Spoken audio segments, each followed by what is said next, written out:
Present. Here. Here. All right. We are all here. Dr. Conley, will you please lead us in the pledge allegiance? I pledge allegiance to the flag of the United States of America and to the republic for which it stands, one nation, under God, indivisible, with liberty and justice for all.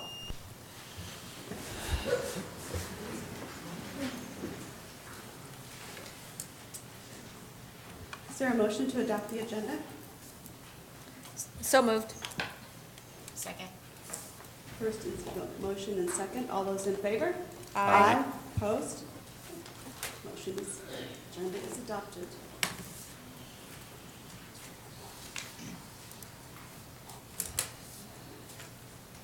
This is our call to the public.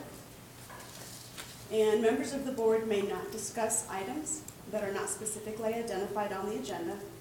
Therefore, pursuant to ARS 38431, action taken as a result of public comment will be limited to directing staff to study the matter, responding to any criticism, or scheduling the matter for future agenda item. The board requests that all comments be limited to 3 minutes or less, and that the public refrain from the use of speech or language that is offensive or inappropriate pursuant to board policy KFA. I do have 3 speaker cards, and we'll go in the order of Mary Grace, Rick Abel, and Shannon Hull. And if you'll state your name.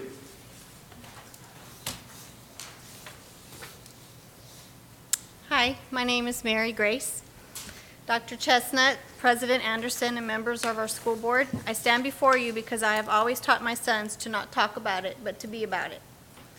As a mom, I have to stand here on behalf of my son and his fellow Panthers with one last attempt at urging you to consider keeping our Maricopa wells open. I'm a very proud MUSD mom to 3 sons. We are going on our 4th year as a proud Panther family with one son who just graduated from MWMS with flying colors last year, and one son who is currently in 6th grade in the 20+1 program and doing extremely well. We have seen this school come a long way to get where it is at today. With the help of Mr. Abel and our awesome Panther staff, these kids are soaring high, and many a great thing is happening at our school. I urge you to look at the many housing subdivisions we get our students from, including Ak-Chin, and consider the transportation changes that will need to happen if you close our school. What costs will be saved versus incurred. We also are home to a wonderful special education program and the successful 20+1 program. What will happen to these programs with the closure? Will it hurt them or benefit them? We need these programs to continue to grow and help our students spread their wings and succeed. Will it be cost effective to move these programs? My freshman is one of the many high school students that walk over and volunteer from the high school. He enjoyed working with Coach Potter and his little brother's soccer team. Those opportunities will now go away with the convenience of being able to walk to the school. Being so close to the school, our MWMS students were able to walk to MHS with the sports teams or with class field trips to the Performing Arts Center. That will now go away. There is tremendous opportunity to create a better partnership between our high school and middle school when they are that close in distance. Having a neighborhood close is a great asset to our community.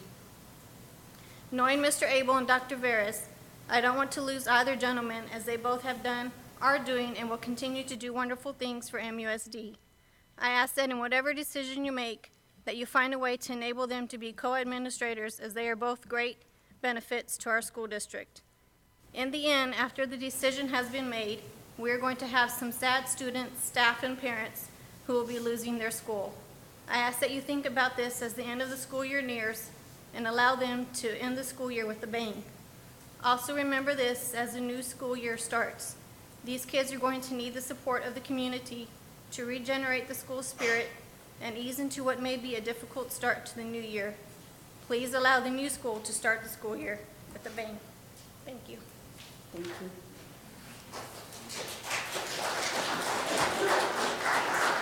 Mr. Abel?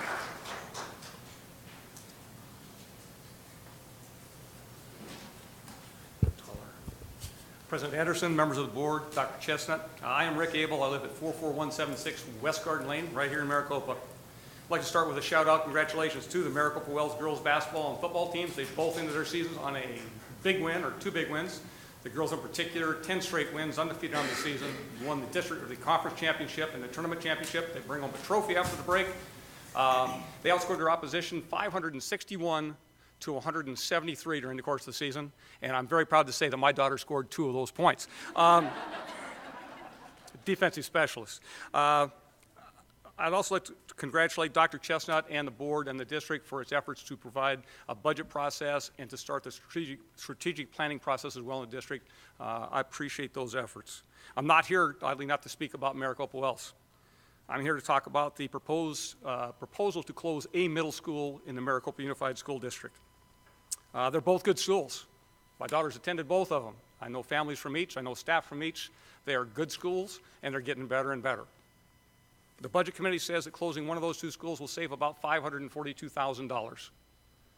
We would provide you with a proposal as well that would keep both schools open and still save the district about $250,000 to $300,000. We'd also be able to maintain programs at both schools, including a 20+1 program on each campus. That indicates that actually we can save about half of the money that we're talking about saving and still keep both schools open. That would be about 1% of our budget, or about $300,000. During my master's program at the University of Montana, Go Grizz, we talk frequently about problem solving and problem succession. Problem solving is a fairly easy process. You have a problem, you come up with a solution, you solve the problem. In public administration, it's important to understand, however, that that's not the end of the process, because frequently in life, our solutions cause more problems. And any time that the solution causes more problems than the problem that is solved, it's a bad solution and it's a bad idea. For example, what does closing a middle school and saving $300,000 accomplish in this district? What problems are caused by this particular solution? First of all, 400 to 450 students will be changing schools. Secondly, buses and parents will be transporting students, no matter which school would be closed, a lot more miles to get kids to and from school, to and from practice, to and from doctor's appointments, a lot more miles. 20 staff members would also be changing schools. And very importantly, relationships that have been built over a period of time on 2 campuses will be broken with students, with families, and with the community. We don't want to diminish or lose those relationships. How much customer service, how much goodwill, and how much community support would we lose by closing one of the 2 schools? What do we do with 100 kids who participate on each campus in athletics, clubs, student council, but would not have that opportunity next year because there will be 1 school instead of 2? These are 2 good schools. They will lose their traditions, their colors, their mascots, and their history. In simple terms, what is gained and what is lost by the proposal? If 20 kids leave this district because they want to stay in their home school, more than half of our savings go away with those children. And we are looking at the possibility of reopening that closed school in 2 to 3 years. Does it sound like strategic planning and problem succession, or does it sound like problem solving? Thank you for your time. I'm sorry I went over, and let's work together and make sure we get this taken care of. Appreciate it.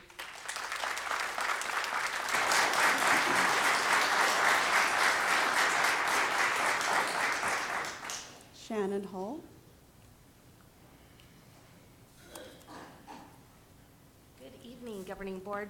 Shannon Hull, Maricopa Wells Middle School. My address is on file with the district. Before I was at Maricopa Wells Middle School, I was a proud Maricopa Middle School teacher before we merged and we went off to be Maricopa Wells. So some of us here were in that process before when we were one school, when we were one middle school. And so we've been through this. I'm also proud to say that we were, my student council and I were part of naming Desert Wind, of making them the tigers and the orange, black, and white, and I see tigers out here. So I'm very proud of them too. So just know that our school, our staffs, we're all invested in both of our schools as they sit right now. What I would like to bring about to you all is looking at classroom sizes, looking at the school sizes, looking at square footage of the schools without hallways. Make sure you guys get that, please. Visiting schools during passing periods, seeing stand in the hallway during a passing period, stand in the courtyard versus a passing period. See how the kids are. See what the feeling is. That's what we're concerned about as teachers. Our classrooms at Maricopa Wells are bigger. Science labs are bigger.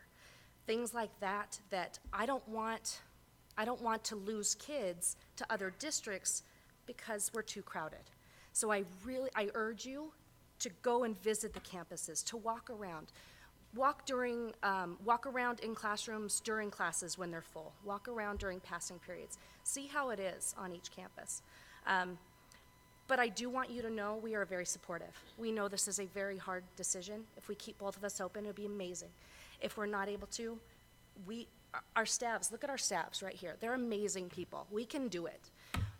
But look at the exceptional student services. Look at our life skills programs. Are the campuses going to be okay for them? I worry about the 20+1 and just those specific programs that we have at Maricopa Wells.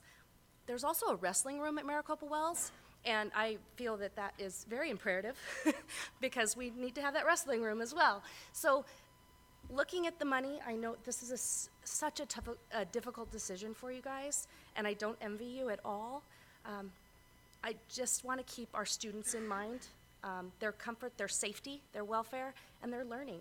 And but just know we will make it happen no matter what is decided, because we are a great unified school district and great staff. And if we go back to red, black, and white, I have all my old polos and sweatshirts and T-shirts, and we can just go right back in and be Maricopa Middle School again. But that's all. Thank you very much.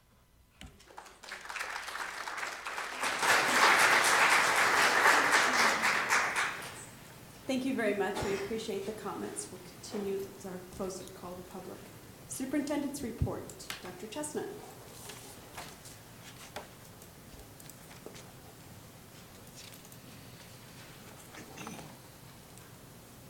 President Anderson, members of the governing board, a few things to report on tonight. And start with congratulations to our Teachers of the Month, Stephen Beltz and Darren Kutok from Maricopa Online. Before they come up here,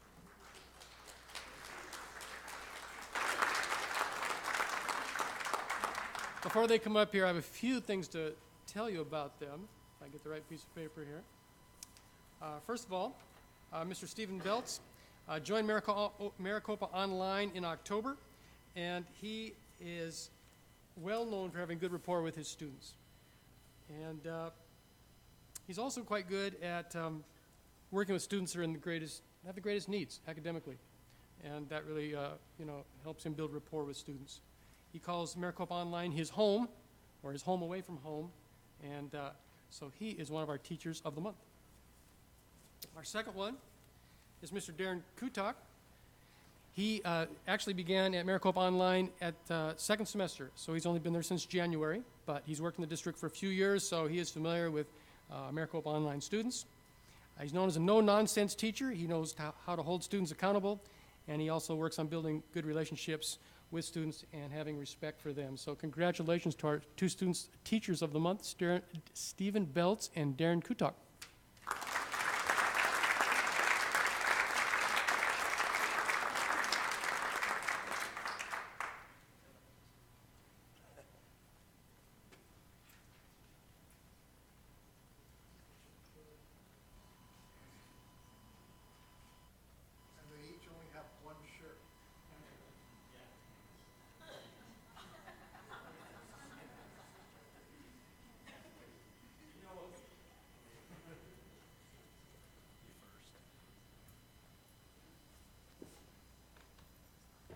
We'll be hearing more from Maricopa Online in a few minutes. Congratulations to Mr. Beltz and Mr. Kutok. Next up, happy to announce that the MUSD Budget Committee, which began back in January, has finished its work, and the co-facilitators of this committee this year were Jim Irving and Rick Nielsen. And Rick is here tonight to give us a summary of the proposal, or the recommendations, I should say, from the Budget Committee.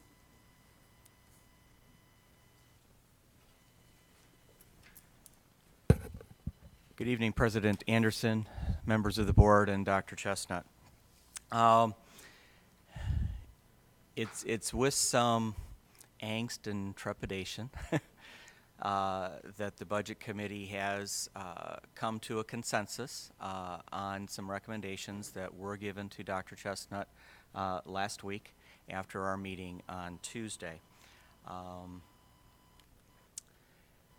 As I've said before, we were looking at a series of funding priorities in addition to the deficit, the projected deficit. This is a list of the funding priorities that were recommended to be put forward. The $1 million projected deficit for next year is our first priority. The second priority was a step increase for all certified teaching staff, estimated to cost approximately $225,000. That includes benefits and other taxes and things that would go up with an increase in salary. A 2% increase for all classified staff, estimated to be approximately $200,000. And then as hard as we tried to get more steps, we were unable to do that.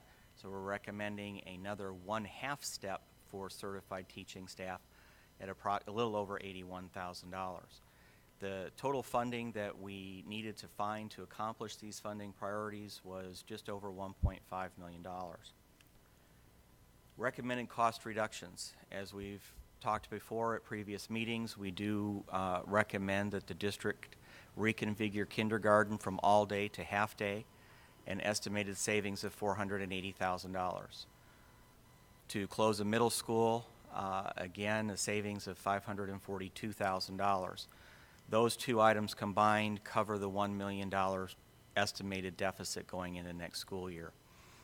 To fund the salary increases for teachers and classified staff, we've recommended that special education stipends paid through the M&O budget be reduced by $62,000, that the district reduce 7 full-time positions anywhere in the district through attrition, for estimated savings of $245,000.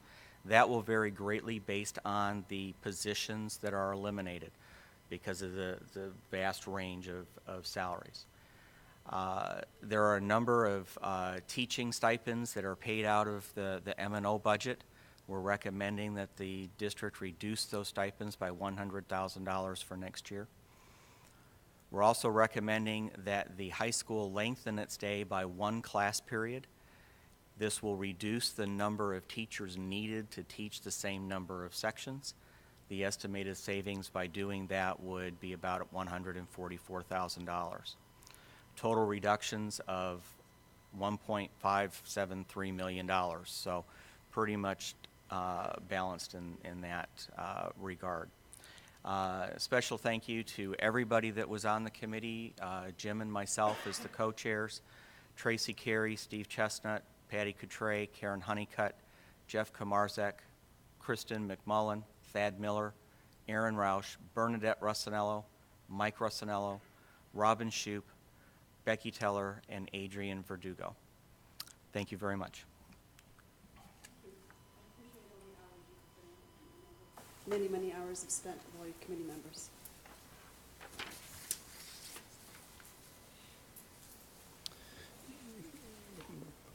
Dr. Chestnut, President Answering, can I make a request? In advance of, I know that this is just a discussion item and information item right now, but an observation as we get down the road to making and pursuing these decisions in more detail. A lot of the, almost all of the suggested cuts to accommodate increase in salaries were either eliminating positions, eliminating stipends, or extending the school day, right?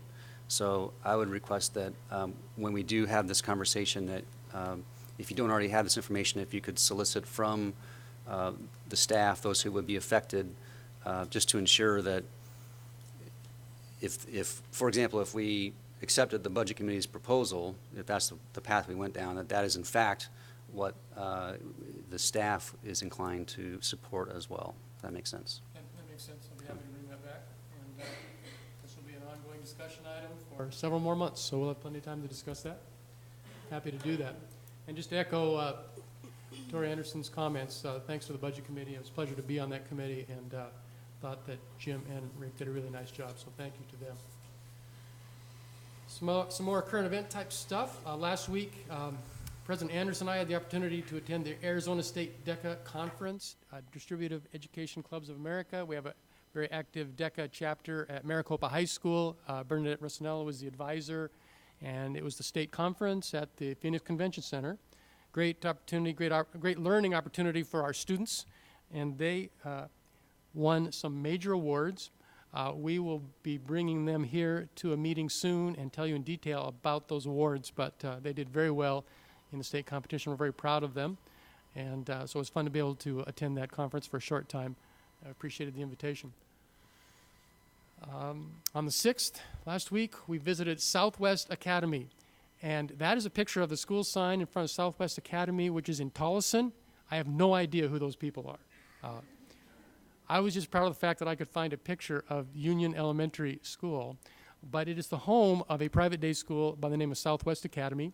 We know this, the company that runs this school runs several different private day schools for ESS students in the state, and one of them is in Casa Grande, and we send about 6 students down there. So it was a pleasure to visit that school and get a feel for what their campus is like, and Maria Sapelli, our ESS director, is going to be talking a little bit more about that in a few minutes. But very interesting concept. It's a private business. It's not a charter school. They provide services to school districts to provide special education programs that school districts just can't afford to do themselves, but by co-oping, it's possible to provide additional services to students. So they're considering expanding to Maricopa. They're considering the possibility of leasing space from us. We've begun to talk to them and negotiate with them on those possibilities. So we're kind of excited about the possibility and just want to let you know about that.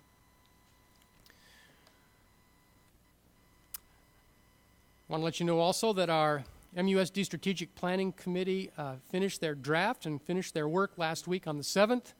And that's kind of the bright future picture we've been using for our strategic planning meetings. And we will have a draft available soon. We plan to put that on the website and ask for comment from the public and from staff. So we'll be bringing you a draft proposal in the near future with additional feedback. So you can look forward to that.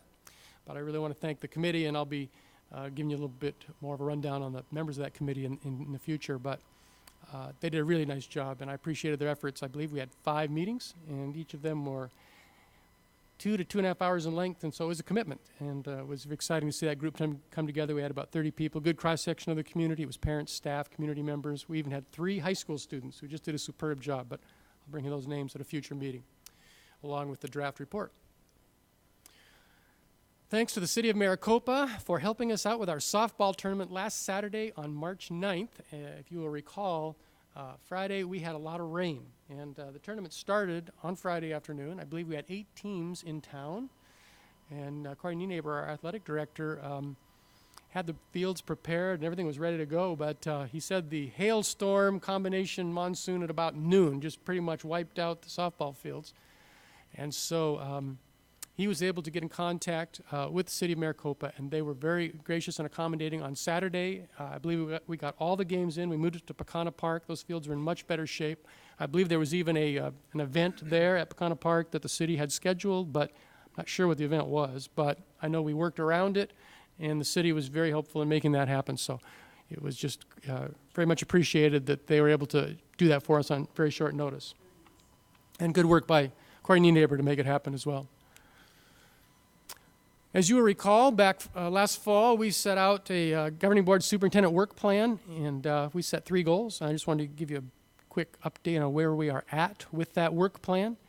The first one was to improve student achievement, and part of that will be the 2013 Ames results, and obviously we are waiting to finish taking those tests, and we'll be waiting for the results. I believe they arrive about the 1st of August, somewhere in there, end of July, end of May. Okay, they're going to be here soon. So we will get you those results as soon as we get them. We've also been looking at Galileo tests, and Dr. Conley and myself, Krista Roden, our curriculum director, we reviewed the pre-test benchmark tests with principals at a mid-year data review along with the RTI academic coach from each school, and that was a very productive meeting. So we've been looking very closely at those benchmark tests to see how we're doing in math and reading. And then also, the other project that we had in that area was a district report card, and that's kind of in process, so we'll be getting that to you, some information to you about that by the end of June. So that was our first goal, student achievement, student learning. Obviously, that's our #1 priority. The second thing, strategic plan, so I already mentioned that. We have the draft done. We'll be getting some feedback and bringing that to you in May. And then the third goal was to improve community engagement. And I've been working hard on this, and really the entire staff has been working hard on this, certainly not just me.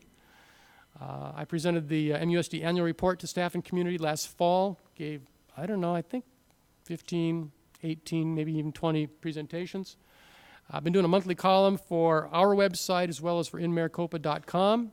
We had some customer service training to all front office staff last fall, and Mr. Beckett provided that training. It was good, very well received training. We put out 2 quarterly newsletters thus far, and we're working on the third one, which will go to press by the end of the month. We reestablished the MUSD Facebook page, and Michelle Garcia, my secretary, has been working on that and getting good information posted on there. I started monthly parent coffee hours. Those began last month. I'll be having more of those next week, I believe.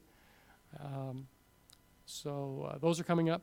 And then improved partnerships. Dr. Connolly, myself, we've been meeting with numerous groups to talk about how can different organizations assist us in Maricopa Unified School District to do a better job. And so we've had meetings with the Ak-Chin community, with City of Maricopa, MEDA, Helios Foundation, Northern Arizona Center for Entrepreneurship and Technology. That's the incubator group from the City of Maricopa. Grand Canyon University, Arizona Department of Education, talking specifically about how we can improve partnerships, because we can't do it alone. We need help, and there's a lot of very quality educational groups out there that can help us. So we've been working on that. And then finally, we had a big push on volunteers this year, and thanks especially to Jim Irving, our former board member, who's been leading this process as our kind of our volunteer coordinator person, and Marcus Schmitz helps him. They put in a lot of time, and they currently have 119 active volunteers in the database. There are 318 total in there. There are over 100 that are in process. They've had their fingerprints taken and that kind of thing, so it's a matter of getting them totally cleared and then matching them up with needs that we have, and I really appreciate their effort. They've been doing a good job on that. They've also been recruiting business partners, which I think I've mentioned from time to time, so a lot of good stuff happening there. So a few things to report on there that I think are kind of exciting. Another item that's kind of exciting, we just received our 2013 PSAT, which is short for the preliminary SAT, NMSQT, which is the National Merit Scholarship Qualifying Test. And this is a test that sophomores and juniors are eligible to take, and it's interesting to compare our results to the nation and the state of Arizona. We're pretty proud of those results. We had about 42 10th grade students take the test, so these are our college-bound students, kids that are thinking of going on colleges and universities. But that's true in other high schools around the nation, around the state of Arizona as well. And it's just exciting to see. We finished, 2 to 4 points ahead of the nation and 1 or 2 points ahead of the state of Arizona in all 3 subjects. So good effort by our students, and it's pretty exciting to see those kinds of results. And it is the top of a 47-point graph. I'll grant you that, but nonetheless, we are, 4 points ahead of the nation in 10th grade reading, so I'm proud of that. These are the 11th grade scores. We had over 70 juniors take that test, and you can see similar results that we scored higher than the nation, state of Arizona. We're very proud of that. And as you will recall, we had 2 winners of National Merit Scholarships in the graduating class last year, and this is how you qualify for that scholarship, is by taking this particular test. So a lot of good work being done in our college prep program at Maricopa High School, a lot of good work being done by those students, and with the encouragement of their parents, we're getting some good results. So we're proud of those 100-plus students that have taken those tests this spring, and we're proud of those results. Congratulations to Maricopa High School. Yes? How many 11th grade students do we have total, and only 70 took the test? Yes. It's about 450. Principal Celaya, do you know that number off the top of your head? Okay, that's fine. Junior. Yeah, juniors. But only 70. Correct. Senator. Okay. Thank you. All right. Governing board member reports. Board members, anything? I do have a report. I, last week, went to a couple of our schools to visit, and two of them were the middle schools, and one was the Maricopa High School, and I was very impressed with staff and also the kids. The classes were very full, but they were very well maintained in terms of the kids being basically, I guess the word is,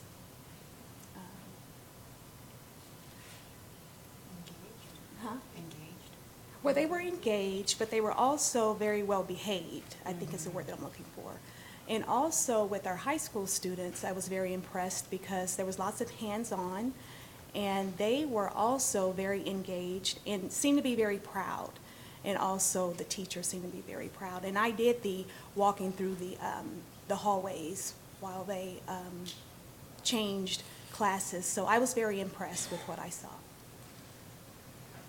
Thank you. Mrs. Burnett? Mrs. Coutray? Mr. Barr? Report. I have one small report. I just want to give a shout out to my fellow board members. I appreciate your professionalism and the fact that you are always prepared when you come to board meetings, and I really appreciate that. I did attend Casa Grande High School's board meeting on Monday night, and it's always good to see what other school districts are doing. We are not alone in this public education struggle, but I have the opportunity throughout the next couple months to attend all of the school districts in Pinal County. So it will be a very interesting journey, but I wanted to report on that, and kudos, and thank you very much. I appreciate what you do. So with that, if seeing no other reports, we will move on to our information items and work study, and that is Dr. Chestnut.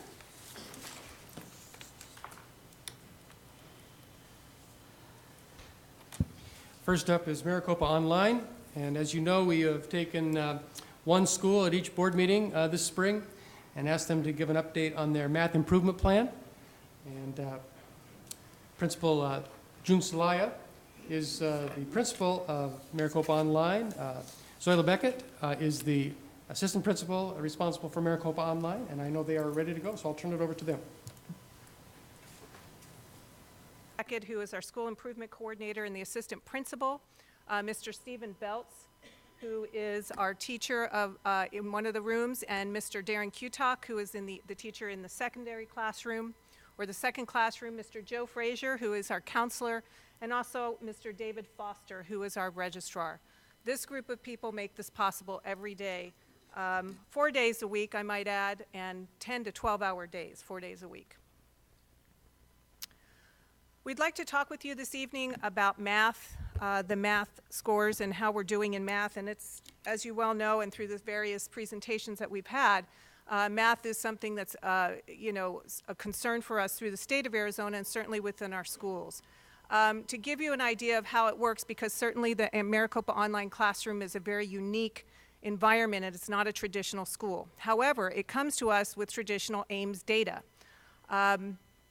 With that said, the Ames data comes from the kids all the way from sophomore, juniors, and seniors that are enrolled in this school and are within these two classrooms, as well as kids that come from all over the United States and choose to have an online environment. We also utilize the Galileo pre-test and post-test just like we do in the other schools. In addition to that, we use benchmark data. Now, these three things combined are very interesting at this particular school because, as I said, not everyone comes in with Ames data, which is not a big deal sometimes at the high school because we can get some of that information, but they come in and out of this school. The mobility is very high, and I'll talk to you about that in a minute. In addition to that, Galileo pretest data is based on the kids that started with us. And those kids come and go. So think about it this way. If they came in and they were credit deficient and wanted to make up credits, they come in, they make up the credits, and they leave. So then I have a new group of kids that come back in. So that Galileo pretest data, it'll be interesting when we get to look at the pretest and post-test data to see how our kids that have sustained their enrollment in Maricopa Online do. The same for our benchmark data. They are, next week when they return, they will have an Ames Blueprint benchmark. So we are going to see how they actually are prepared to retake, in many cases, retake the Ames test again. About 54 of our students, juniors and seniors, still have to pass Ames math in that program. Certainly we have the same challenge as the other schools in the bottom 25%. And I say this with the caveat that we as an online school have been labeled a D school. And when you're labeled a D school, you are labeled and you target that bottom 25% because you get the most points for that when you get relabeled. Interesting thing happened last week in meeting with the Arizona Department of Education. If you think about how schools are labeled and all of the components that go with that, including the bottom 25%, that is very dependent upon how a cohort of students does. Okay, so in my high school, I have a cohort of 10th grade students. The sophomores, their AIM scores are dependent upon, my label is very dependent upon how those sophomores do and various subgroups. Think about the Maricopa online program in that there's not really an identifiable, sustainable cohort. With that said, I will tell you that the Arizona Department of Education people that visit us this week and gave us a great thumbs up. They were very pleased with what we were doing. There is that conversation at the state level that labeling doesn't apply in the same way to online schools. They don't really know how to do it.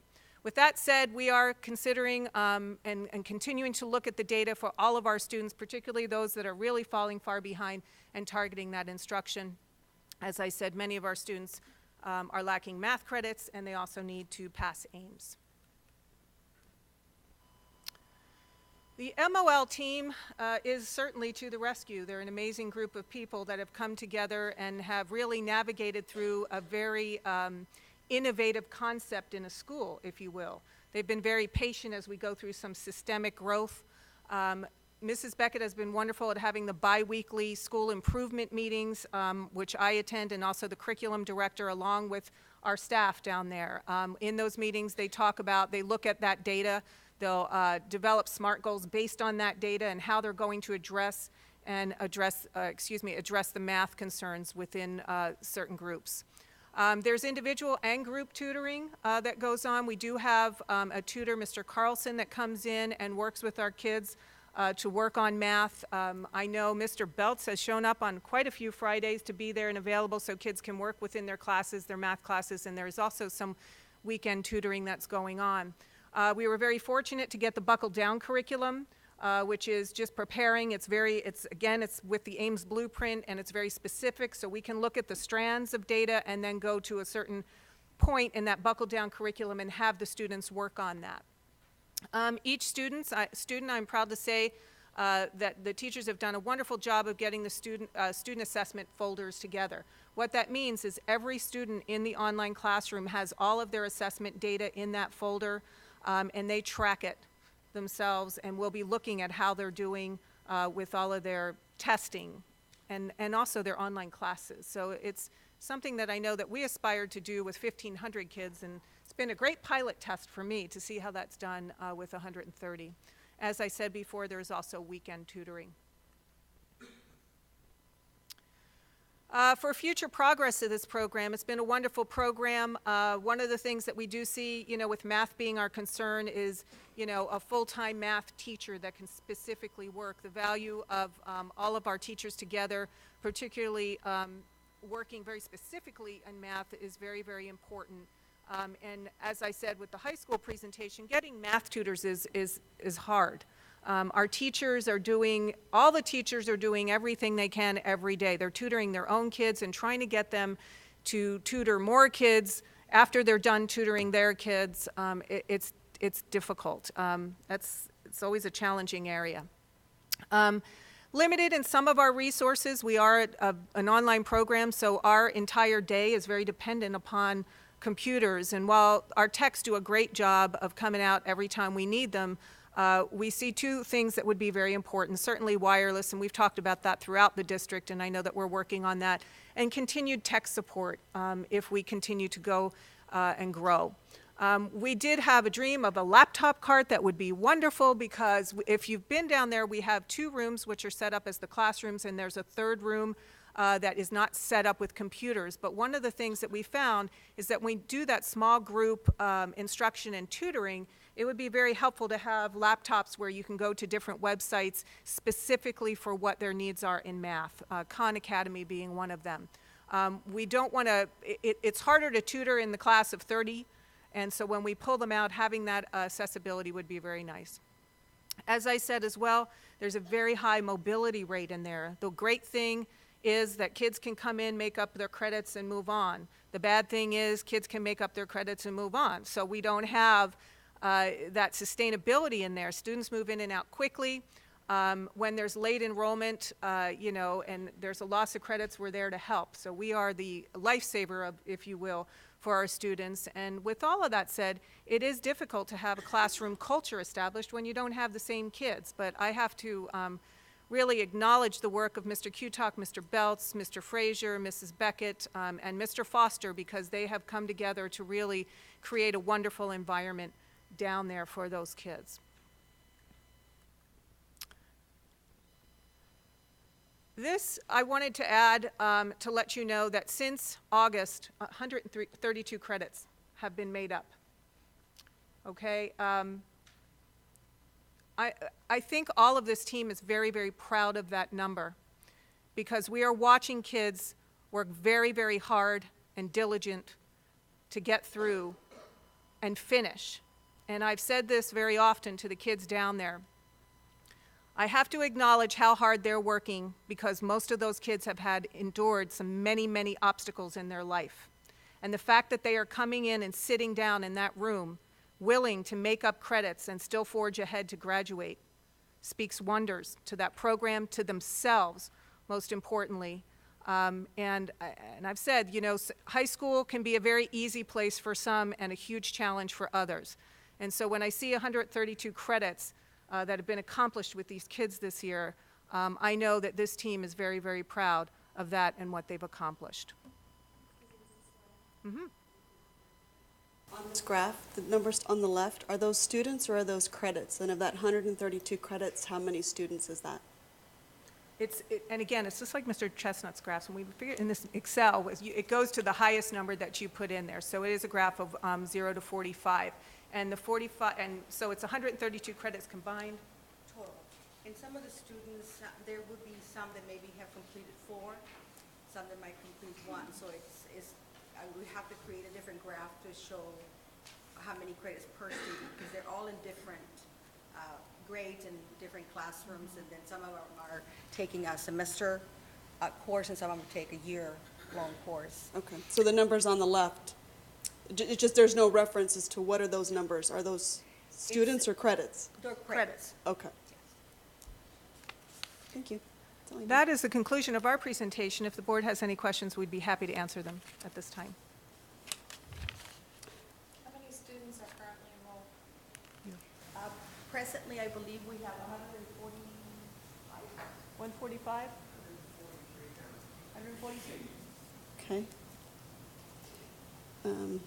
And on your Galileo issues, are you working on solutions for that? Is there something else that can be used for that pre-test and post-test that is not just given? Because I understand the logistics of that. Are you working on something else to I'm take not the place sure of what that? you mean by something else, but what Another pre-test and post-test yes, is there's given a before they post-test- leave. Yes, there's a benchmark test that they'll take next week, which tests them exactly on the math and all of the Ames math that's necessary. And the other things that we're doing are the buckle-down curriculum to help them with math, as well as the individual tutoring, as well as the group individual tutoring, all by strand and all based on students' individual assessment scores. Okay. So before they leave, so you're not losing out on students? Yeah, Okay. well, some of them are in and out pretty quick. But yes, I mean, we have that in plan. The teachers work weekly on that. You know, whether they're still there when we have a post-test, you know, I don't know. It would be nice to be able to keep them all there so that you could really track it. But when we give you the results of our pre- and post-test Galileo, that will be based on all the students that started and ended with us, Okay. as it is throughout the rest of the district. Okay. Mrs. Slatt, how many of those students are going to graduate? How many do we have on track now? We have definitely 3. I'm hoping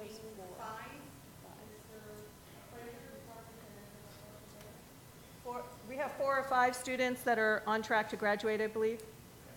4. Right. Okay. Thanks. Anything else? Thank you. Thank you very much.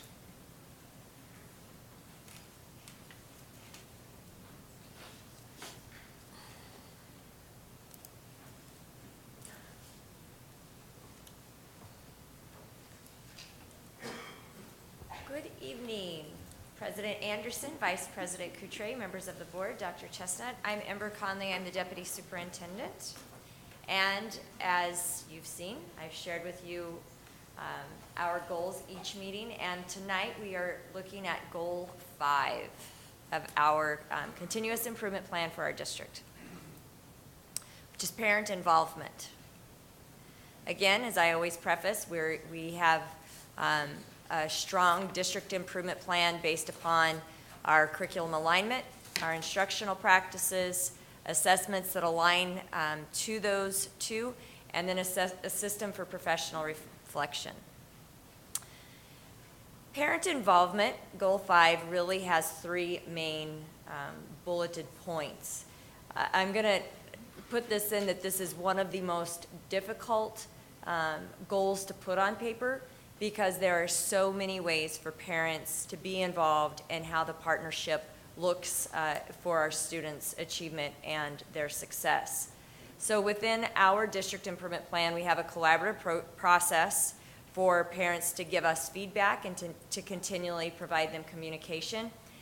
We are required by federal law to do an annual evaluation of parent involvement based upon our Title I funding. And so that does go out in October. And then this year we are also doing it right now as we speak, in March. So there are basically a pre and a post this year. The fall had both paper and it was computerized. We've had some learning curves with the best way to gather that information. And so this go round, we're just going to use computerized surveys, but a handheld phone takes within less than 5 minutes and we get that feedback straight to us. One of the main components within, wow, I'm having a hard time tonight, I apologize. For parent involvement is building capacity for parent involvement and making sure that we are doing our job as a district to provide that information to parents. How can you be involved and what do we need from you to help our students be the most successful that they can be. Finally, the coordination with all of our federal and state programs. In each and every federal grant that we receive, we have to have a very strong parent involvement component that is very detailed. Parental involvement and community partnerships. We have our Healthy, Banner Health, reaching out, being involved in our community.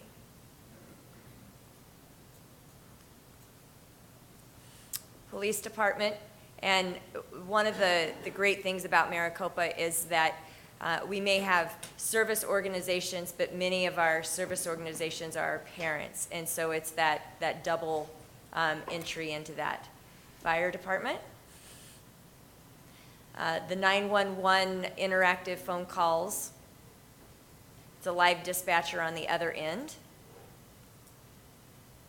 Basket weaving demonstrations that we recently had at Saddleback.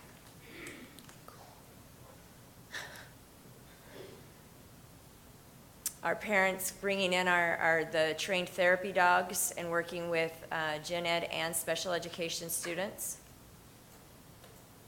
The Maricopa Education Foundation, our city councilman, Intel. Of course, when we look at parent involvement, the Future Cities competition was a beautiful model of what parental involvement looks like with the help of parents who are engineers, parents that have donated their time to support our students. Of course, we have our lead engineers from Nissan helping our 5th grade students. And then the partnerships that we again have with Auction, local businesses, reaching out on a bigger, and then there we are. So when you say, what does that look like? We have a brand new database that Mr. Irving and Mr. Conway has worked diligently in providing an easier access for parents to come in and volunteer. Questions? That answered my question. Beautiful. I'll speak up. That was my question. Thank you. Thank you, Dr. Connolly. We have the monthly financial report. I know Mr. Roush prepared that, and I should be happy to answer any questions you might have. I don't have any questions at this time. Board members? No?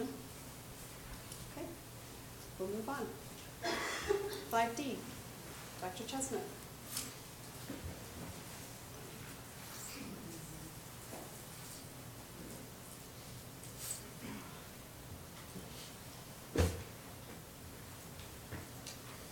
Well, we've been talking about budget issues tonight in previous meetings. We're talking about this issue for several more meetings, as I mentioned. And we have some budget challenges that we are facing. A few slides that some of them are review.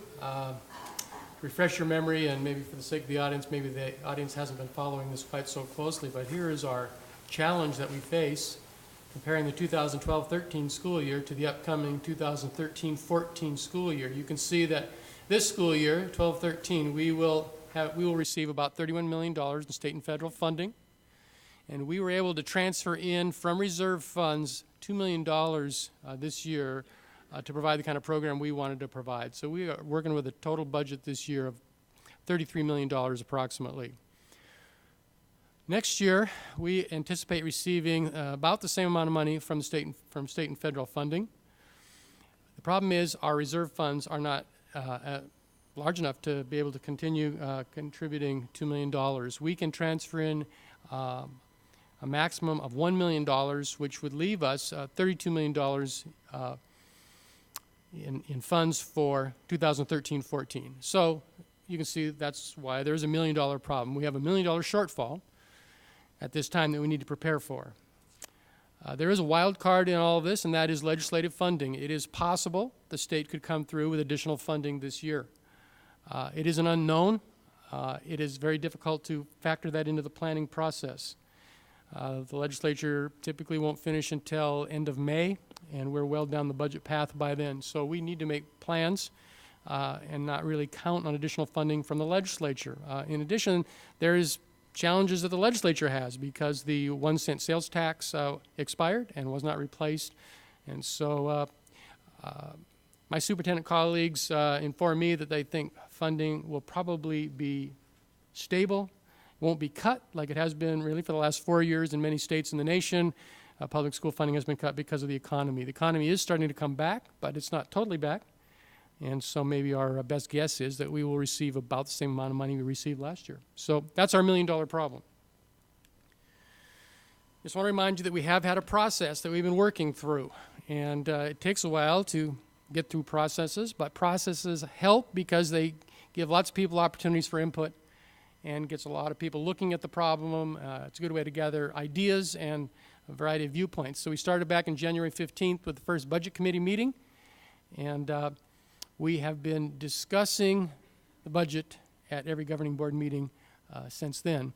I listed the next one on March 27th just to remind people that that'll be the next time, and we will continue to talk about this topic in every governing board meeting between now and July. We'd hoped that by today we would have the budget committee recommendations online. They're not quite ready to go, but should be on there soon, and we'll be getting feedback from staff and the community. And then, as I mentioned, I'll be having a superintendent coffee on March 20th at 10 a.m. in this room and at 7 p.m. in Maricopa Elementary School. And I will present to parents just the latest information on where we're at with the budget discussion, ask for their input and their feedback, which will really be the primary purpose of the meeting, to get feedback from parents. Tell them where we are at that exact moment and ask their opinion. We'll have those once a month, and then on June 26th, we will have the proposed budget ready to go, and then the governing board has to take action on it at the July 10th meeting. So that's the process we'll be going through. You've seen this slide before, and there are 4 main options to meet this $1 million deficit. Number 1, reduce staff. We could just do that. We could reduce about 14 teachers, 6 classified staff, and 2 administrators, and we'd be right close to $1 million. Number two, we could change kindergarten from all day to half. The state only funds half-day kindergarten. We're currently paying for the other half out of M&O funds, but that would save us $480,000. Number three, we could close a middle school, and that does require keeping grade 6 in the elementary schools. The governing board approved that at the last meeting, so that is in place. We anticipate that we could save $542,000 by closing a middle school. Number four, we could close an elementary school, but that's not the recommendation that I'm bringing tonight, but we have considered that as a possibility. You could do some combination, obviously, of 1 through 4, and then I certainly want to acknowledge there are a lot of other things you could add to the list, smaller items, and some of those were listed in the Budget Committee recommendations, and there are other things that we will be considering as we balance the budget. But when we have to cut $1 million, that's a large sum of money, and there are not a lot of big pockets of money left because we've been cutting for the last several years. So that's the challenge that we face. And I would prefer we didn't have to cut any funds, but we do have a legal obligation to balance our budget. And really for the financial well-being of the school district, we have to have a firm financial footing to continue into the future with a healthy school district. And so that's our challenge. That's why we have to address this difficult issue.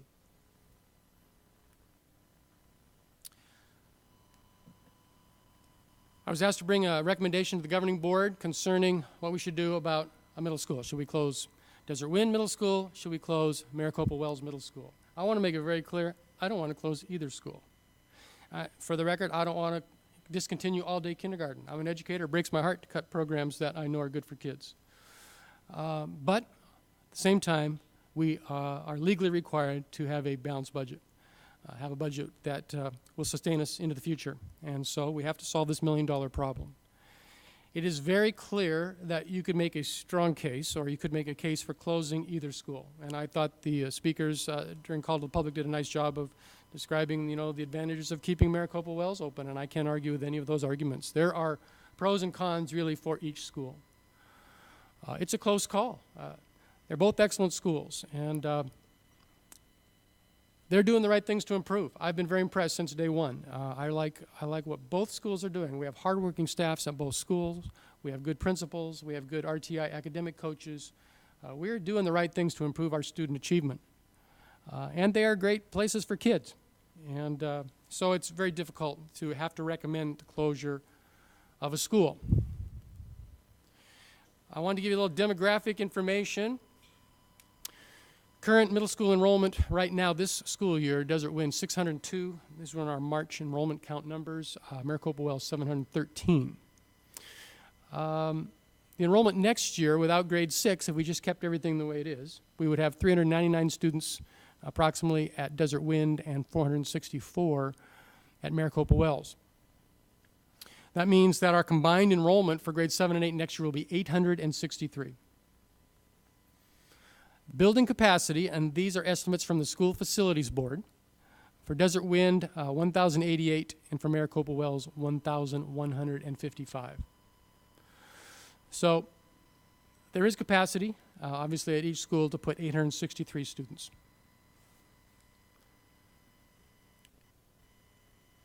There are some opportunities from the closure of Maricopa Wells Middle School.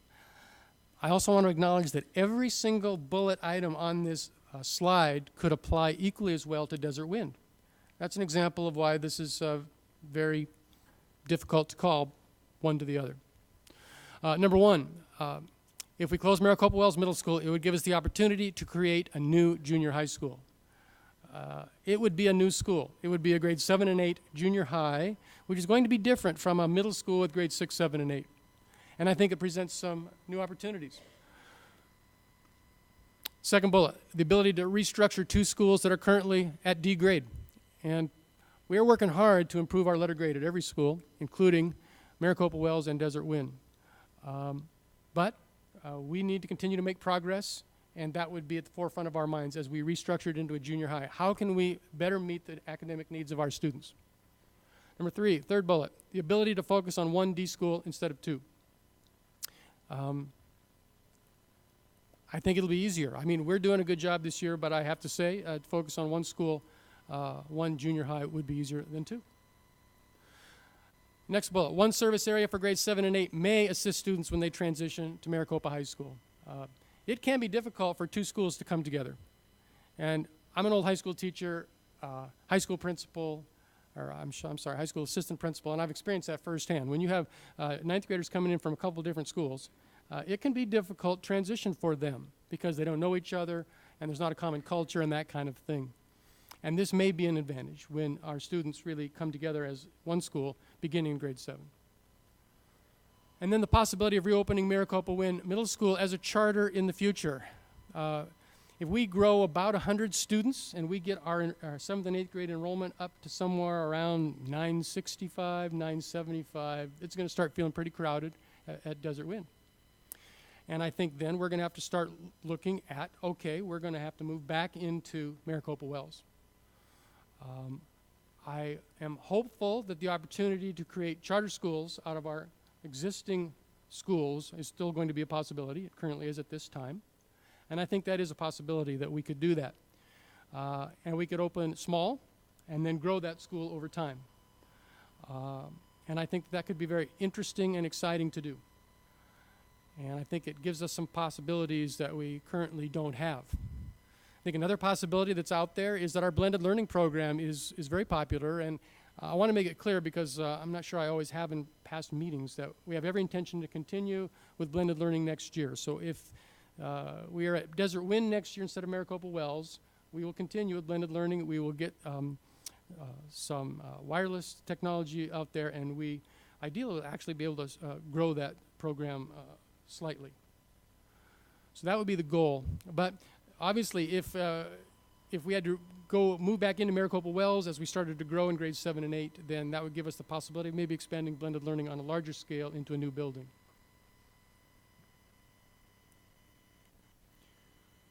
Savings from closure of Maricopa Wells, we already talked about this. We're projecting $542,000 between energy savings, 5 less teachers, 4 less classified staff, 1 less administrator. You've seen that slide before. Reasons for the recommendation of closing Maricopa Wells Middle School. First bullet, enclosed building at Desert Wind results in better supervision of students. I'm not saying it's poor at Maricopa Wells. I'm just saying that enclosed hallways are an advantage in Maricopa. Second bullet, Desert Wind location north of tracks may result in fewer train delays. It's hard to know exactly how that plays out, but that may be true. Third bullet, central location of Maricopa Wells might make the campus more attractive to potential renters, resulting in additional revenue. That's one of the great assets about Maricopa Wells. It's centrally located. That may appeal to renters. And Mr. Rausch and I have had conversations with several parties that are interested in the possibility of renting facilities, and all of them have been very interested in Maricopa Wells, which leads to the fourth bullet, that the separate buildings at Maricopa Wells might attract multiple renters. It might make it easier to rent out portions of that building.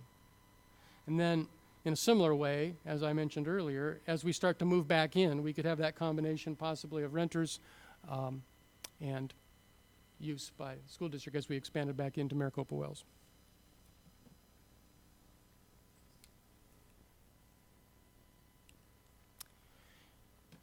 Any questions? Hey, baby, I have a couple questions, I think. Dr. Chestnut, just for future, do we know the number of students that live north of the tracks? I don't have that number. Does anybody? Can we, no, I know that can we find that out before we have the next meeting? And then, number of trains that are on the track now is about 60, right? I do know that Union Pacific plans on doing 100 plus a day.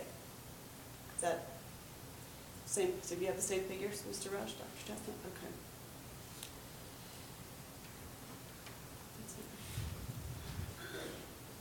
I think I just have more of a comment. We're talking about students being north of the tracks, but we also have a lot of students that are south of the tracks.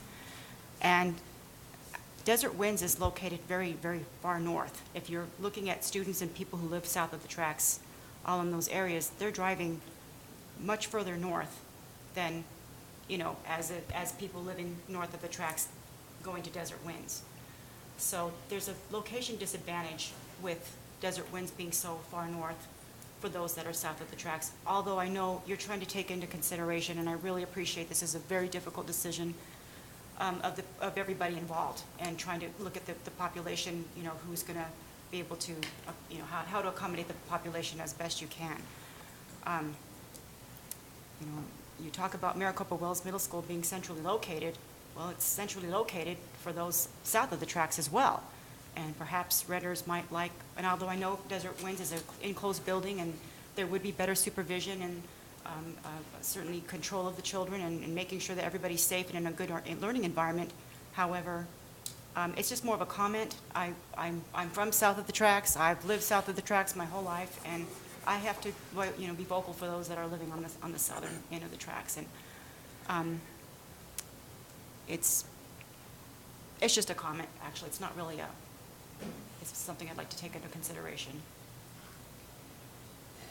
And with that, I respect that, I understand it. Growing up here, I get it. I travel the roads very often. This is not an easy decision. This is not something that is pleasant. But I also know that in working with the city and being involved in some of those conversations with ADOT, 347 is only going to get worse. And having to transport everybody on one road, I have to look at what are the options. There's also Porter and White and Parker that is a much easier transportation, and I travel the roads every day, and that's just my input, that I know that it's difficult. I trust our superintendent and staff to make those recommendations. It's going to be an inconvenience regardless of what choice we make. So please, it's not easy, but thank you very much for the input. Anybody else have any? Yeah, I do. Dr. Chestnut, we heard, you know, some of the concerns with others that call the public about the programs, moving them over, the ESS programs, blended learning. What are the cost factors in doing that? We don't have those all figured out. I agree there could be some costs involved with that. Wireless for blended learning is one good example. Our ESS programs may have additional needs that could require some minor remodeling. We haven't got to the bottom of that issue. But yeah, there could be some. But Desert Winds is able to accommodate those? We believe they are. I mean, I can't definitively tell you where every student will go right now. We've been talking about it internally, and we think we can make it work. Mrs. Spelly will be talking a little bit about a private day school that's considering locating here, which may help us a little bit in this regard. Some of our ESS students that is interested in the possibility of leasing space at Maricopa Wells. So that's a possibility that could help in that particular situation, so it's almost on a case-by-case basis. Okay. But overall, we think we can make it work. And have we thought about those students that currently are attending Wells that go over to the high school to take those accelerated classes? How are we going to deal with that? That's going to be tough to deal with. That's a great advantage that Maricopa Wells has. Kind of goes back to that central location located next to the high school. Not exactly sure what form that could take. It could take the form of an online class, possibly. But that's an advantage that Maricopa Wells has. So will that be our curriculum department that's going to be working then to help that transition and to develop the support needed for our teachers? And yes. Okay. Mm-hmm. Thank you. You mentioned the practical capacity being 965 or so. Given our current growth rates, when do you project that, us meeting that capacity?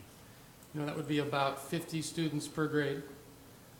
So that's roughly a 10% enrollment increase, right? I mean, to get that, if you had, we could grow by 100 students next year, but I don't think they're all going to show up in grade 7 and 8. I mean, that's the way it works, right? They come in, they're spread out K through 12. So we'd be talking about a 10% enrollment growth, which is pretty significant, you know, and might take a couple years to get there. It's a little bit of an unknown because who knows how quickly the economy is going to heat up. I mean, we know that the builders are starting to build again in Maricopa, and there's no way to really guarantee this. In any case, this is a short-term fix. We will be moving back into Maricopa Wells at some point in the near future. We have this financial hurdle we have to get over, and that's really the reason for it. So in looking at forming one junior high, can't that also be an exciting time for all the 7th and 8th grade to come together and for us as a district to actually focus our energy on our 7th and 8th grade and bring those academics up if it's one school? I do think that's the case. I mean, none of us are satisfied with the D grade that our middle schools are achieving at this time. I'm quite hopeful that based on spring AIM scores, each school will increase by at least 1 letter grade. I think we're doing the right things to make that happen, and we'll find out soon. But it would give us an opportunity to really focus on improving a junior high and making it really an excellent school. I mean, and I want to say that respectfully. We're doing good work in both middle schools, but we can focus on one junior high. We can create a new culture. We can build it from the ground up, really. I think we have to create a new culture. I think it needs a new name. It can't just be called Desert Wind in the future. I think they would need new school colors. There might be an additional expense with some additional uniform costs and that kind of thing because, you know, you want to create a new culture. But I do think that that could be a positive and exciting opportunity for staff and students. To reinvent themselves. Yes? How does that reflect, I mean, if Wells was to close and Winds was to stay open, how does the Arizona Department of Education look at that school if we create it now as a junior high and rename it? Do we still have the same letter grade and the same scores and the same improvement plan that we have for Desert Wind, or how does that work? That is a wonderful question. Dr. Conley did a little research on that. We do have to change each school has a number, so we will have to change the numbers. Okay. It's doable. Dr. Conley checked on that. It's pretty simple to do, change the numbers and state identity.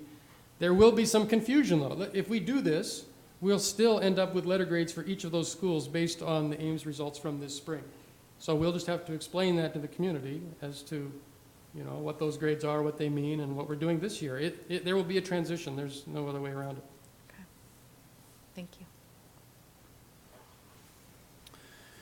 I'd like to thank those folks who spoke at the call of the public, and I trust that Dr. Chestnut, that as we go through this process, that if there are any of those questions that have been addressed that you haven't already answered, that you'll do that. One of the things that's, I guess refreshing as a word, is to know that Dr. Chestnut, the board, even the folks from Maricopa Wells who spoke, really don't have a dog in this fight, if you will, and everybody's in this to make the best decisions for the district as a whole, and that's very encouraging. I really appreciate Mr. Abel's and Ms. Hull's comments to that regard.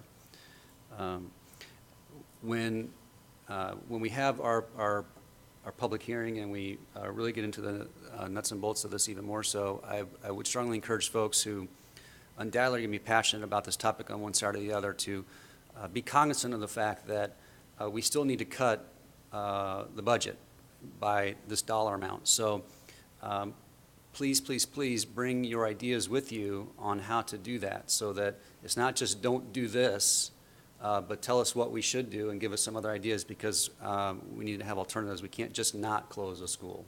So. Board members, any other questions, comments, concerns? Thank you. All right.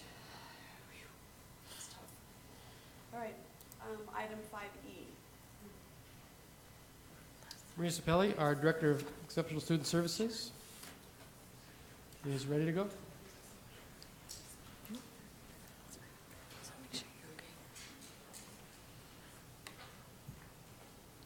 President Anderson, Vice President Coutre, Dr. Chestnut, thank you for having us here tonight. We're very excited about a potential coming to Maricopa. We met with the Menta group last week, and they are very interested in coming to Maricopa and bringing their programming here. Excuse me, Ms. Capelli, can we wait until? Sure. It's hard to hear until Absolutely. our guests have left.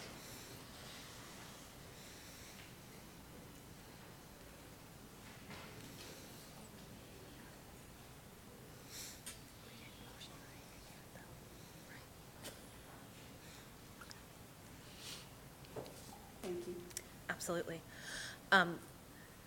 We are just very preliminary stages of having conversations with this company.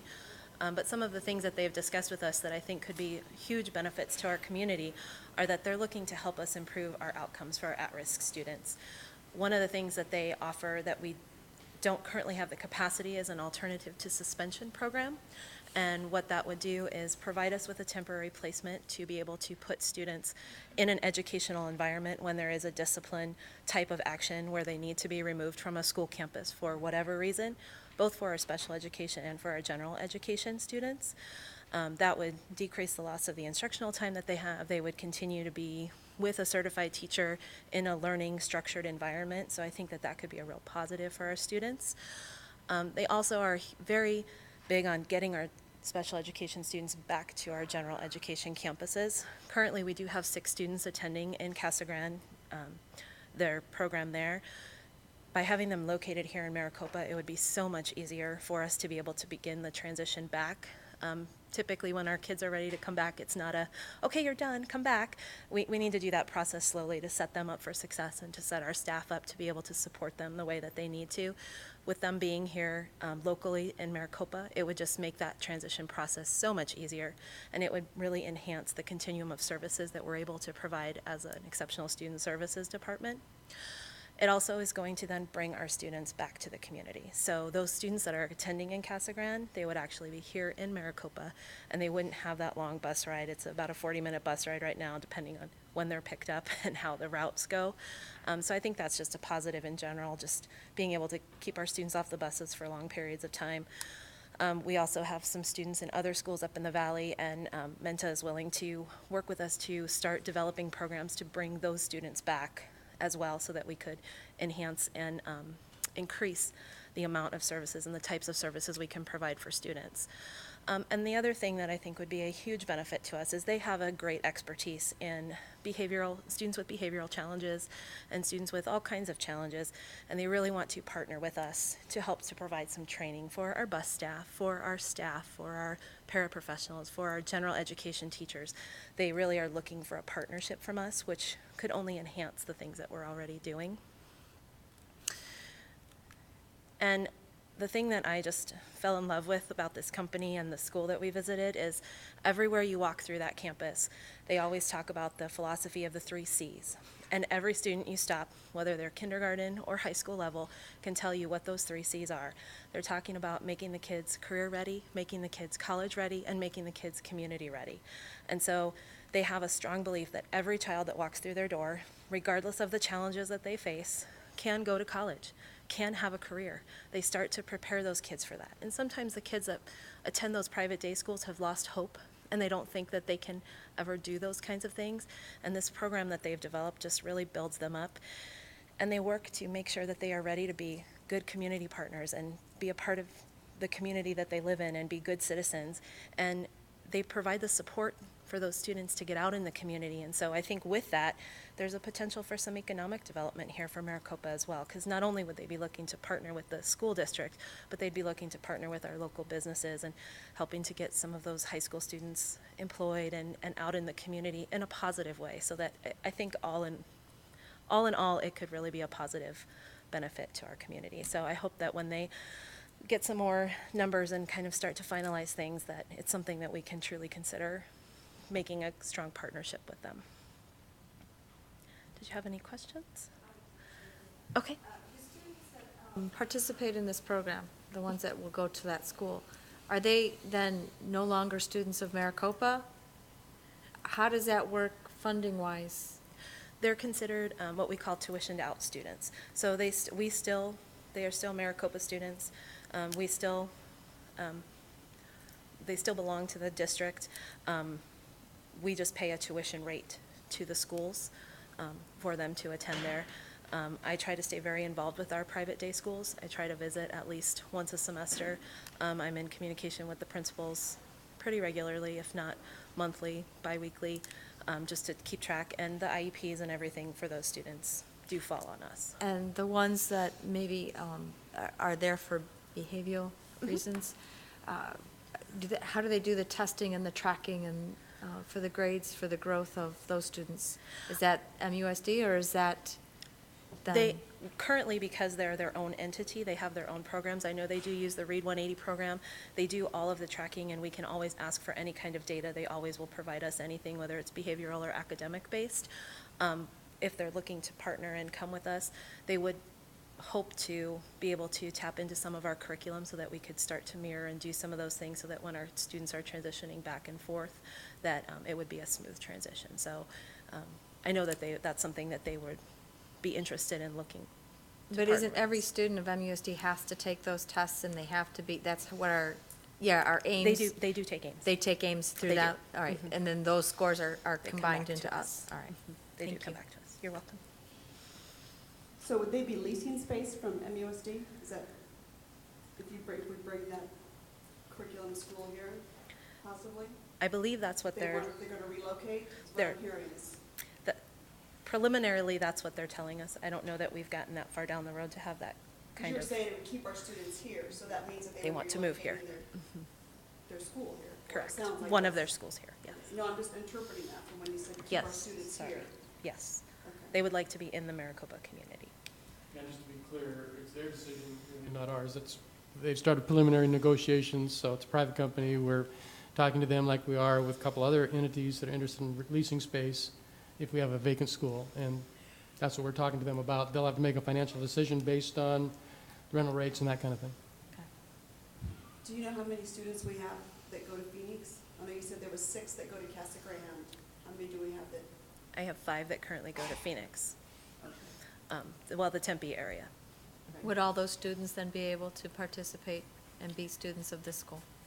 If we can get them to create a classroom to provide the services, I have several students who have a diagnosis of autism that are at a different school, that if they can get a classroom up and running with the right supports, that we could potentially bring those students back as well.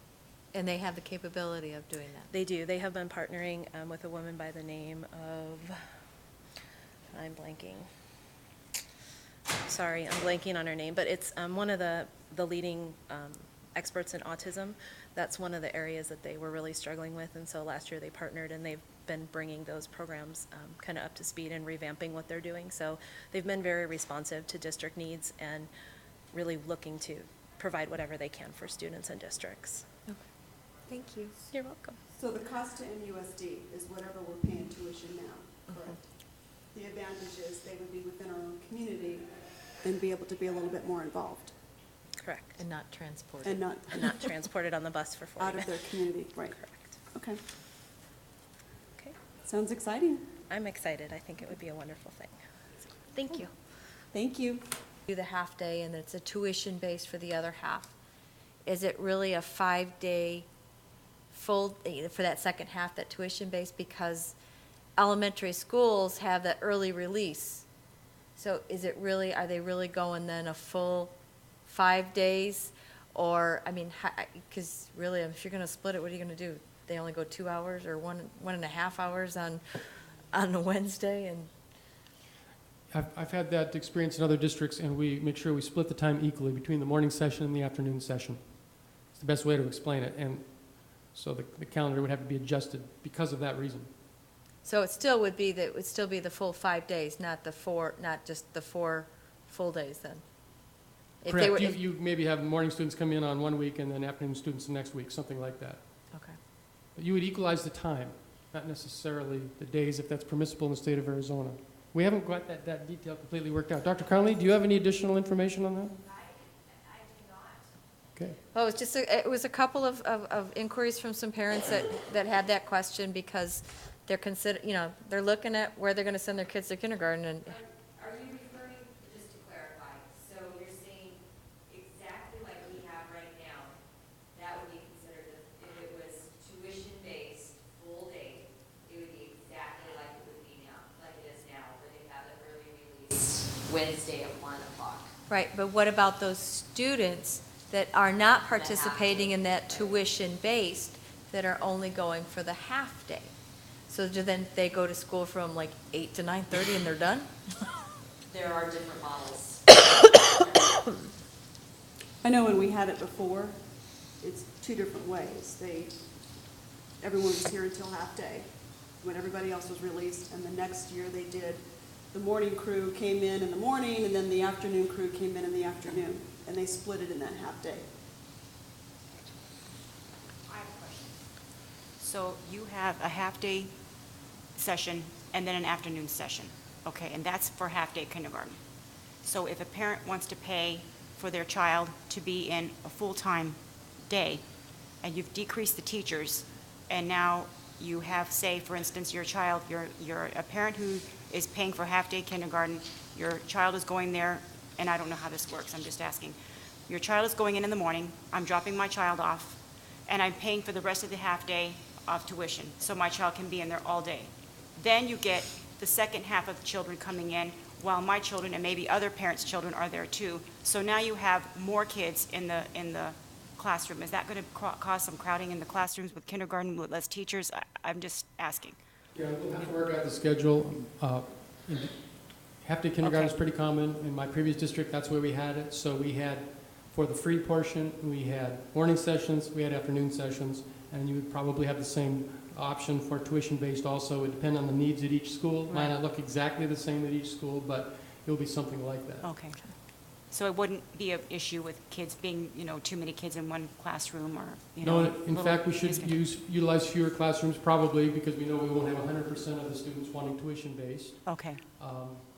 So, right, it's possible that some kindergarten teachers could just be teaching, free half-day program in the morning, free in the afternoon, while some might have one of each. Okay. So it's going to depend from school to school, and depending on sign-up, it's also possible that maybe one elementary school doesn't have a tuition-based program because there's not the interest. Okay. So it will be based on parental interest and need.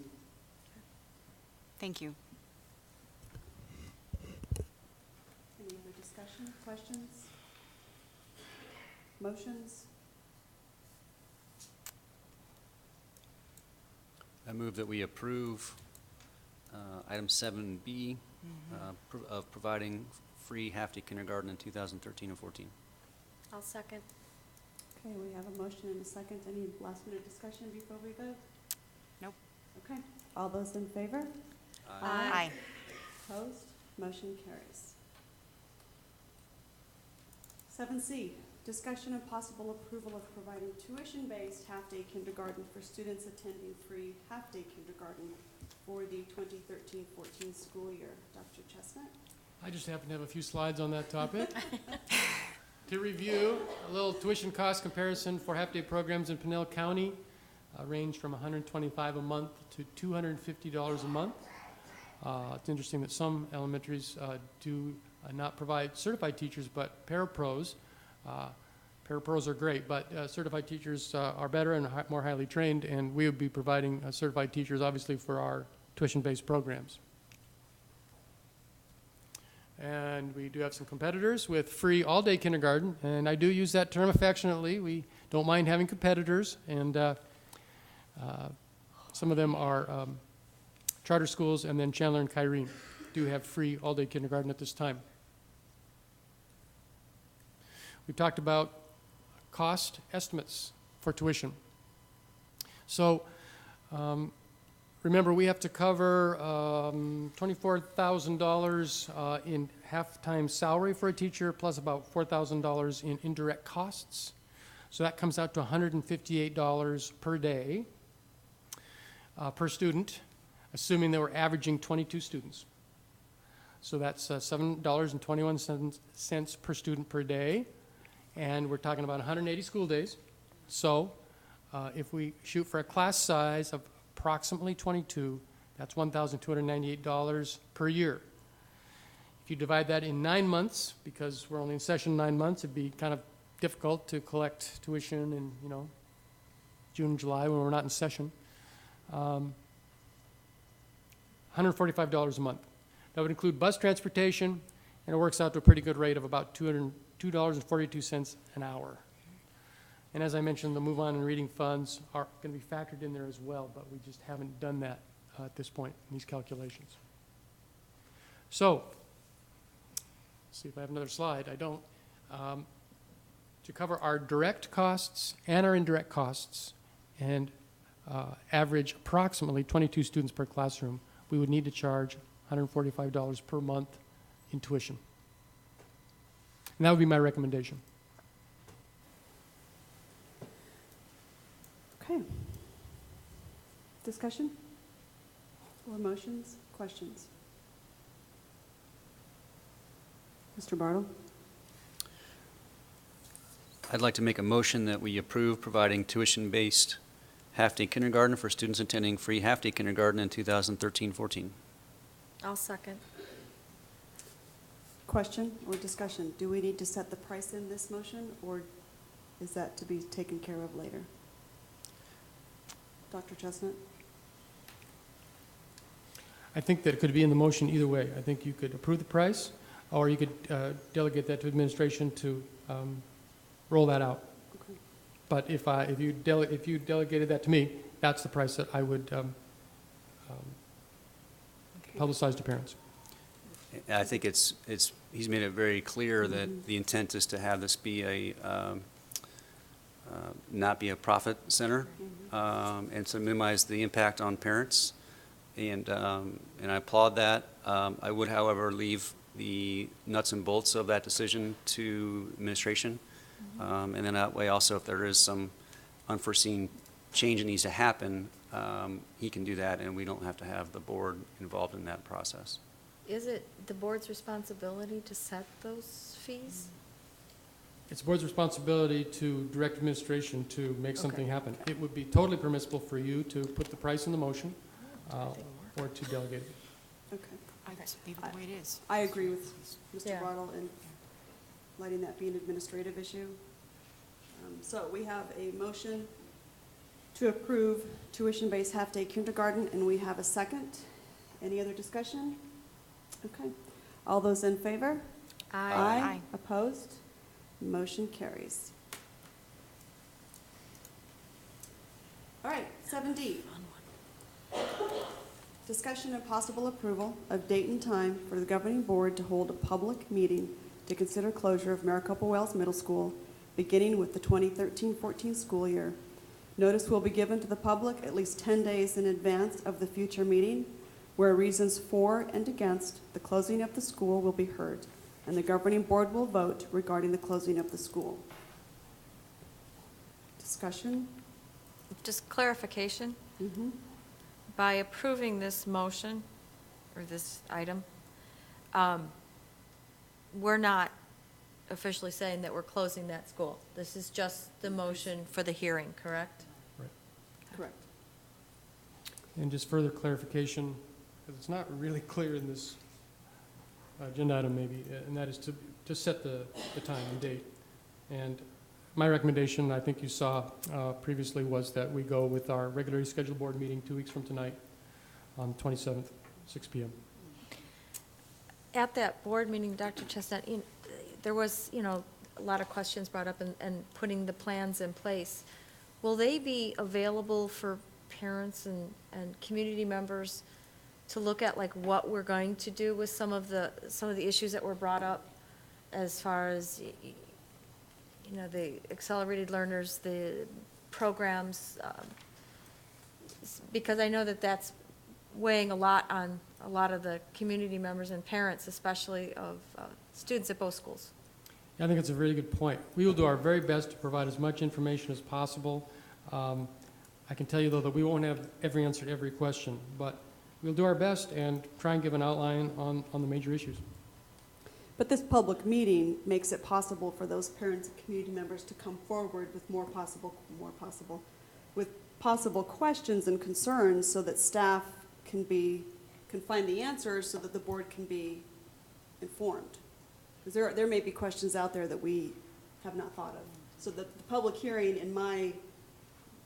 what I'm interpreting is this is giving notice that the public can come and talk for or against. Right. So we don't necessarily make that decision at that meeting then?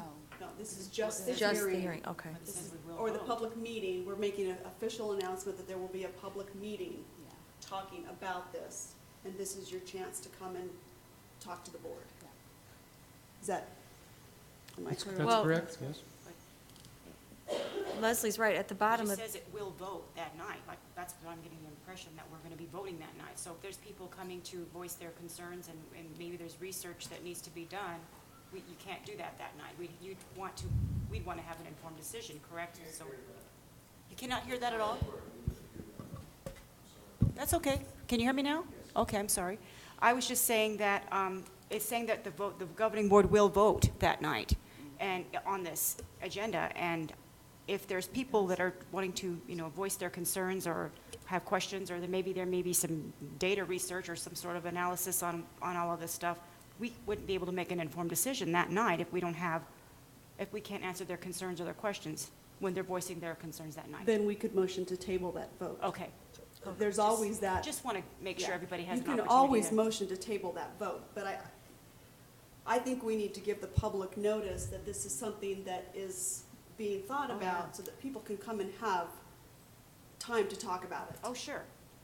The longer we delay it, the more difficult it becomes.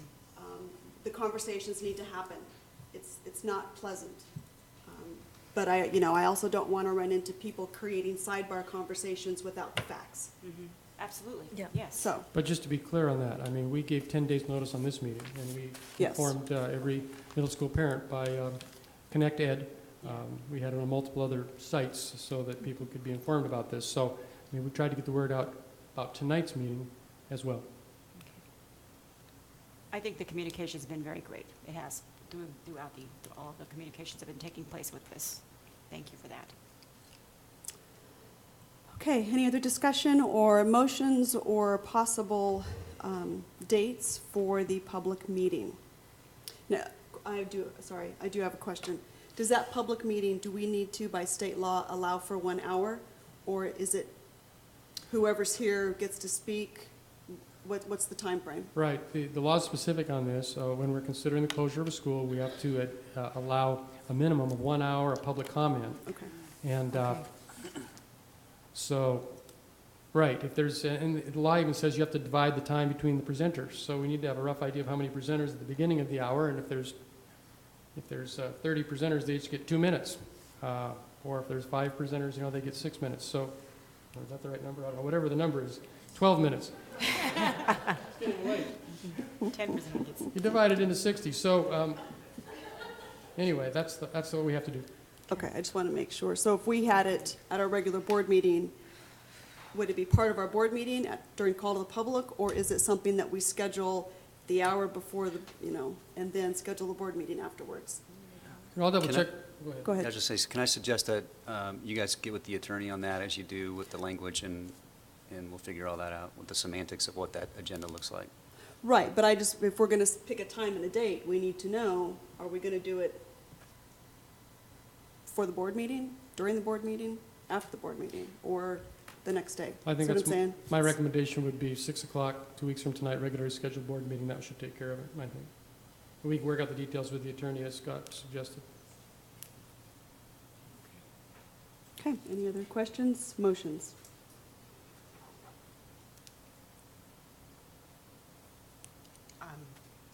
I'll motion to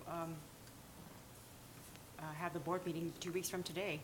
That date would be March 26th? 27th. 27th? So the public hearing at the next board. At the next board meeting, correct. Okay, all right, at 6 o'clock. Okay, so we have a motion. Is there a second? I'll second that. Motion and second. Discussion? Okay, all those in favor? Aye. Aye. Aye. Opposed? Motion carries. So the public meeting will be on the 27th of March at 6 o'clock here in the boardroom. Okay. Discussion and possible approval of first reading to remove policy of the medical marijuana standards and conditions for employees. And these are policies that have been recommended by ASBA. Dr. Chestnut, any additional information?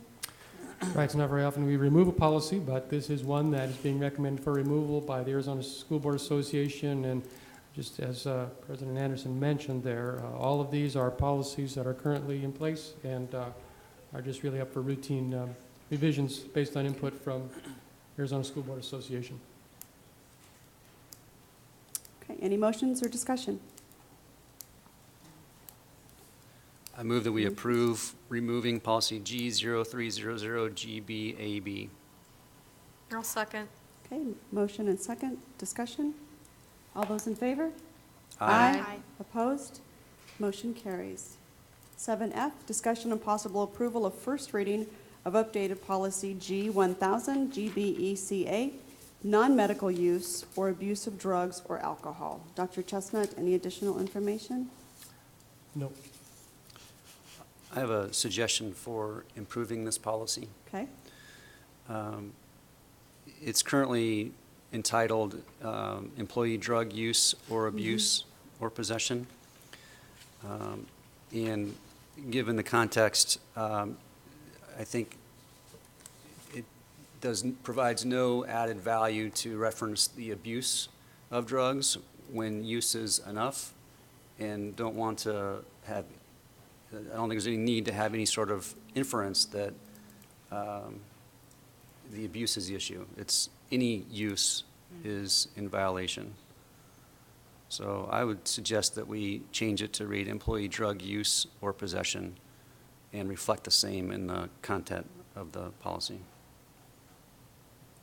Okay, Dr. Chestnut, do we need to run that by the attorney and ASBA? Or, I mean, I agree. I mean, I can see that point, so. Yeah, that's permissible, and that's Okay. just their request that we run language by them, but that's fine to make that amendment. Okay. So we would just be taking out the word abuse, and it would be non-medical use of drugs or alcohol. Is that how Possession. you're reading it? Use or possession. Use or possession. Okay, so we're changing abuse with possession. No, possession already exists. We're just removing the references Well, to I'm just looking at abusing. the title, okay. Okay, was that a motion? Yes. Okay, I'll second that. motion and second. As stated, any discussion or motion, before we take the vote? Okay, all those in favor? Aye. Opposed? Okay, motion carries with the changes that Mr. Bartle suggested. Discussion and possible approval of first reading of updated policy J3050, JICH, drug and alcohol use by students. Dr. Chestnut? No additional information? Okay. Any discussion or motions? Motion to approve policy J-3050, JICH, drug and alcohol use by students. Okay, there's a motion. Is there a second? I'll second. Motion and second. Discussion? All those in favor? Aye. Opposed? Motion carries. 7H, discussion and possible approval of first reading of updated policy K0900 KD, public information and communications. Dr. Chestnut. This is recommended from Arizona School Board Association, and in their opinion, it streamlines the policy and makes it easier to implement. Okay. Any discussion? Motions? I move that we approve the first reading of updated policy K0900KD, public information and communications. Second. We have a motion and a second. Discussion? Okay. All those in favor? Aye. Opposed? Motion carries. Almost done. Discussion and possible approval of first reading of policy K1700 KFA, public conduct on school property. Dr. Chestnut, any additional information? Nope. Okay. Any discussion or motions? Motion to approve policy K1700, KFA, public conduct on school property. Second. Okay, we have a motion and a second. All those in favor? Aye. Opposed? Motion carries. 7J, discussion and possible approval of first reading of updated policy K2300 KHC, distribution, posting of promotional material. Dr. Chestnut, any information? Nothing additional. Okay, discussion or motions? Motion to approve first reading of updated policy K-2300 KHC, distribution, posting, or promotional material. I'll second. We have a motion and a second. Discussion before we vote? Okay, all those in favor? Aye. Aye. Opposed? Motion carries. Item 8. Do we have a motion to adjourn? So moved. Second. We have a motion and a second. All those in favor? Aye. Motion carries. We are adjourned at 7:59. Oh, 57. 7.